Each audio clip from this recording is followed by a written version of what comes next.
la guerre se fait aussi sur le terrain de l'information. Alors que Vladimir Poutine a annoncé ce jeudi une opération militaire en Ukraine, la chaîne russe RT, ex-Russia Today, est dans le viseur de plusieurs pays européens.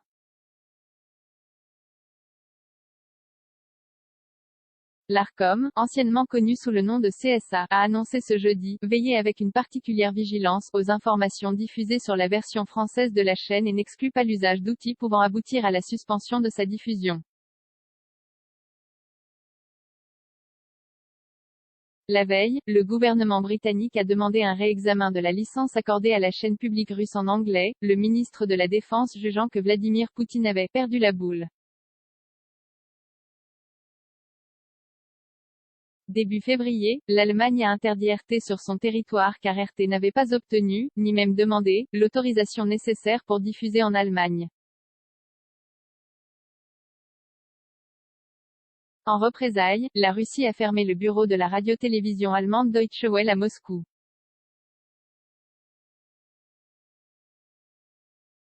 Comment RT, souvent décrite comme un outil de propagande du Kremlin, traite-t-elle le conflit entre la Russie et l'Ukraine? Une adhésion au discours officiel russe dès son lancement en France en 2017, la chaîne, financée par le gouvernement russe pour répondre à une stratégie de soft power, a éveillé les soupçons.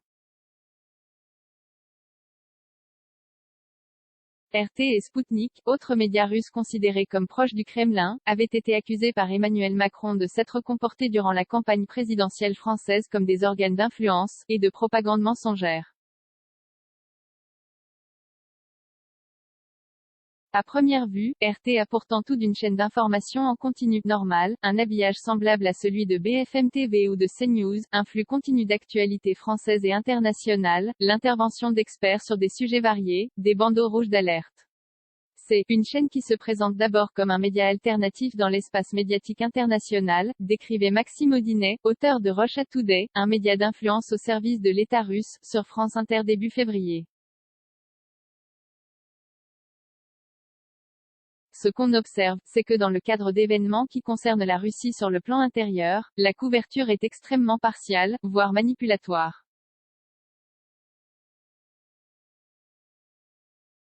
Et quelques heures après l'annonce d'une opération militaire contre l'Ukraine, ça ne loupe pas.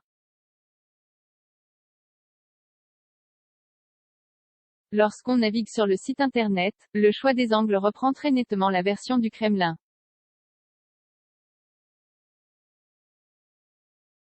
On retrouve les mêmes motifs, les mêmes explications et souvent les mêmes titres que sur d'autres médias officiels russes.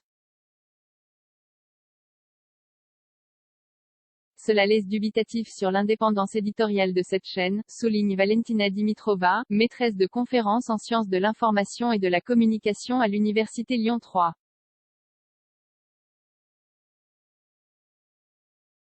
Si l'allocution d'Emmanuel Macron enregistrée à l'Élysée est relayée sur le site de RT, des articles affirment que l'opération militaire ne menace pas la population civile, que les bombardements sont dirigés dans le Donbass.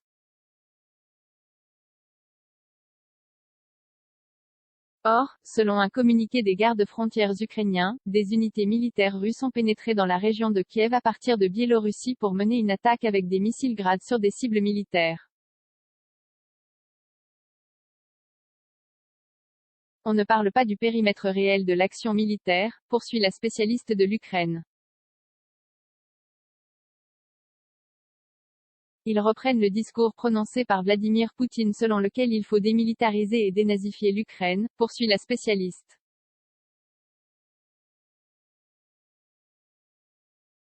Tadei, la caution impartialité pourtant, RT se vantait de compter dans ses troupes le journaliste Frédéric Tadei, à la présentation de l'émission de débat Interdit d'interdire.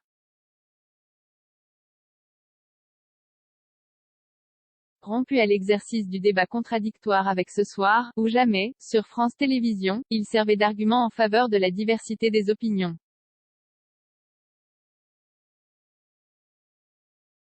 Mais devant l'accélération du conflit ces derniers jours, Frédéric Tadei a décidé de quitter l'émission par loyauté pour la France. Si on veut rester sur les ondes d'un pays, il faut respecter un certain nombre de principes propres à ce pays, note Valentina Dimitrova. Il faut regarder l'ensemble de l'offre d'information et pas seulement une émission qui peut sortir du lot. D'ailleurs, RT version française, version allemande ou version espagnole n'ont pas tout à fait les mêmes lignes éditoriales.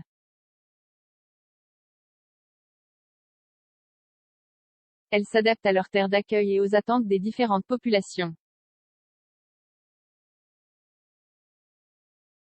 RT pâtit également d'un taux de refus très important de la part des invités, comme l'expliquait la chaîne à France Inter, ce qui explique une certaine unanimité des opinions exprimées.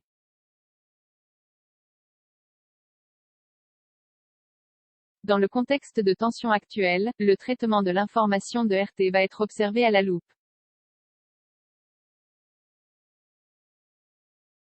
Si la France ou le Royaume-Uni venaient à interdire la chaîne, la Russie ne tarderait pas à répondre comme elle l'a fait en fermant le bureau de la radio-télévision allemande Deutsche Welle à Moscou après la décision de l'Allemagne. Doit-on s'attendre à une nouvelle guerre des ondes? Tous les faisceaux concordent. Un commentaire si partagé sur Messenger, partagé sur Facebook, partagé sur Twitter, partagé sur Flipboard, partagé sur Pinterest, partagé sur LinkedIn, envoyé par mail, sauvegarder une faute. Imprimé.